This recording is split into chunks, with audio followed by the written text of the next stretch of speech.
नमो भवाय च रुद्राय च नमः शर्वाय च पशुपतये च नमो नीलग्रीवाय च शितिकण्ठाय च नमः कवर्तिने च युक्तकेशाय च नमः सहस्राक्षाय च शतधन्वने च नमो गिरिजाय च शिपिभिष्टाय च नमो मेघुष्टमाय च शुमते च नमो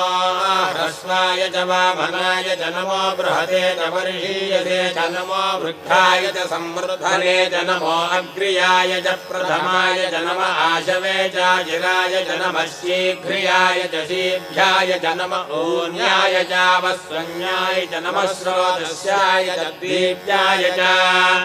नमो